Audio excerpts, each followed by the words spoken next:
Bonjour, chers étudiants. Suite à nos cours de communication globale pour les étudiants de classe préparatoire de BTS, gestion PME PMI pour gestion administrative, ainsi que d'autres BTS qui font la communication en général. Je vous donne mon premier cours relatif à la communication. Alors, la dernière fois, on a vu des caractéristiques, on a parlé des caractéristiques de la communication globale. Nous avons dit que la communication globale regroupe de la communication écrite, orale, interne et externe. Il y a différentes formes, bien sûr. Alors aujourd'hui, on va parler uniquement de la communication écrite interne. Alors, comme vous savez, comme on a dit la dernière fois, la communication écrite est importante dans la vie d'une organisation. L'entreprise utilise en permanence des documents administratifs, commerciaux, comptables et financiers. En milieu professionnel, toute communication écrite se caractérise par des spécificités liées à des exigences de qualité rédactionnelle et formelle. Il faut savoir écrire correctement, sans faute, et bien sûr en présentant correctement vos écrits internes. En général, c'est le gestionnaire ou bien l'assistant de gestion ou bien l'assistant administratif qui est souvent responsable de la conception et de la mise en forme des documents diffusés en interne. Il dispose de nombreux outils de communication écrite pour élaborer l'information, la présenter. Il y a des logiciels de traitement de texte pour transmettre sous forme de messagerie électronique. Il y a, via les réseaux sociaux, il y a différents maintenant outils permettant de transmettre la communication. Alors, la communication écrite, il y a des règles à respecter. Donc, comment concevoir les écrits professionnels? Alors, comme on a déjà dit la dernière fois, l'écrit reste. Donc, pour concevoir un document écrit interne, il faut déterminer les finalités du document à rédiger. Je voudrais dire quoi? Est-ce que je voudrais informer ou bien convaincre, donner un ordre? Ça, c'est la première des choses à faire. Ensuite, on passe à déterminer son contenu, c'est-à-dire le contenu du message, les différents points à traiter. Et lorsque les différents points à traiter, il faut suivre un plan, une structure. Il faut structurer ses idées. Chaque écrit, il y a une introduction. Alors, les écrits comportent une introduction. Dans l'introduction, il faut décrire les faits, expliquer les causes qui attirent l'attention du lecteur. En développement, il faut argumenter et susciter l'intérêt. Et enfin, conclusion, inviter à la prise de décision ou à l'action. Afin de rechercher ces idées correctement et pour ne pas faire des erreurs, il faut poser des questions clés.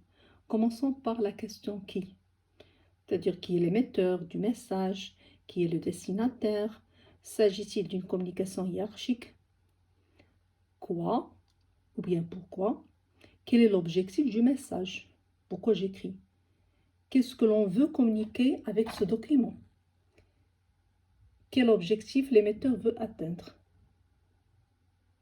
Troisième question, la question où. Où se passe l'action? Lieu d'envoi. Information qui permet de confirmer qu'il s'agit bien d'une communication interne. Question quand? À quel moment? S'agit-il d'un document qui va être affiché, ponctuel ou bien envoyé par messagerie? Comment? Quel est le document le plus adapté suite à toutes les réponses précédentes pour transmettre l'information, le message souhaité? Parce qu'on va voir par la suite les différents documents de la communication écrite interne.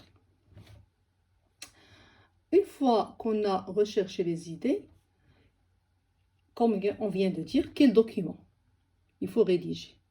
Alors, les principaux messages de la communication interne écrite on trouve la note de service.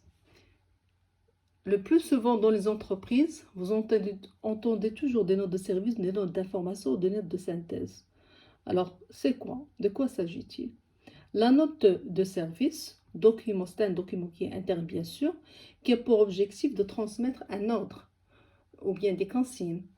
C'est un document qui descend du haut en bas, du supérieur vers le subordonné, et qui est suivi d'une mise en exécution. C'est-à-dire, je trouve ici l'information plus l'action. La note d'information, c'est un document interne qui descendant toujours, qui a pour objectif d'informer avec précision et objectivité. C'est-à-dire, ici, je me contente d'informer, il n'y a pas d'action. Et qui fait la différence entre note de service et note d'action. Il faut faire attention. Note d'information, c'est tout simplement comme son nom l'indique pour informer. Note de service, information plus action. Troisième type de note, c'est la note de synthèse. Alors, la note de synthèse, c'est un document concis et organisé qui puise son information dans des sources variées et fait le point sur un sujet donné. C'est un document de travail. Par exemple, l'entreprise veut acheter des ordinateurs. Le supérieur n'a pas le temps pour consulter et pour collecter toute information, chercher les devis, chercher les caractéristiques de chaque ordinateur. Donc, il charge son assistante à collecter toute information utile, de faire une note de synthèse et de l'envoyer à son supérieur. Et sur la base de cette note de synthèse, le supérieur hiérarchique pourra prendre des décisions. Document suivant, le compte rendu. On entend souvent des comptes rendus.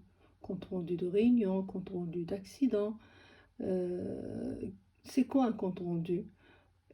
C'est un document qui relate fidèlement et objectivement un récit, soit un événement, une réunion, des activités. C'est-à-dire, je relate ce que j'ai vu, ce que j'ai entendu, et je reste objectif ou objective. C'est-à-dire, je ne donne pas mon point de vue. Par contre, le rapport, c'est un document toujours interne, ascendant, c'est-à-dire du subordonné vers le supérieur, destiné à proposer des solutions après analyse et étude d'un problème qui aide à la prise de décision. Ici, il y a la subjectivité, c'est-à-dire que l'assistant ou la personne chargée de rédiger le rapport, il donne des solutions. Et sur la base de ces solutions, le supérieur, il peut prendre des décisions. Ce qui fait la différence entre compte rendu et rapport. Compte rendu, on est objectif, c'est-à-dire on est neutre, on ne donne pas notre point de vue. Par contre, le rapport, c'est un document dans lequel il faut donner son point de vue. Il faut être subjectif afin de proposer des solutions permettant de faciliter la décision du supérieur hiérarchique. Un autre document qui est le procès-verbal, c'est un compte-rendu officiel. C'est un document relatant les différentes interventions de manière chronologique. Il est exhaustif, fidèle et considéré comme moyen de preuve. C'est un moyen de preuve, on l'utilise juridiquement. Et le message électronique, c'est un document informatisé circulant via Internet. Et maintenant, via la messagerie électronique, on peut trouver des notes, on peut trouver des comptes rendus, des rapports, mais qui sont envoyés automatiquement sur les réseaux sociaux ou bien sur les mails. Alors, comment rédiger un document? Alors, pour rédiger un document écrit, il faut faire très attention. Donc, la rédaction d'un document écrit doit répondre à des spécificités liées à l'exigence de qualité rédactionnelle. Il faut respecter les règles d'orthographe, de grammaire et soigner le style. Attention, l'écrit reste. Il faut faire très attention. Alors, premièrement, comme on voit ici, le langage et le ton utilisé. Le langage familier est exclu et adapté au destinataire et au contexte. On opte pour le langage courant ou bien le langage soutenu. Le ton qui convient est celui qui est apte à provoquer l'effet attendu. Deuxièmement, la syntaxe. Alors, la syntaxe et l'orthographe, toute faute d'orthographe ou de grammaire dans un document écrit est une marque de manque de professionnalisme de la part de l'émetteur. S'il y a une petite faute, c'est la syntaxe, c'est pas la syntaxe. Troisième élément, la sémantique. La sémantique, les phrases courtes sont à privilégier. Il faut éviter de donner des phrases longues. Il faut juste donner l'idée avec les mots qui conviennent d'une manière concise. Et un élément aussi obligatoire, c'est la présentation. La présentation des messages est fonction des critères opérationnels choisis par l'entreprise, mais aussi de l'image esthétique qu'elle souhaite véhiculer, parce que c'est votre image, c'est l'image de l'entreprise qui est en jeu. Donc il faut faire attention à la rédaction. Une charte graphique pose des règles de mise en page et définit l'aspect graphique des documents internes et externes d'une organisation. Voilà comment rédiger un document écrit interne en général. Alors, on s'arrête là. Ici, je vous ai donné en général quels sont les documents écrits internes.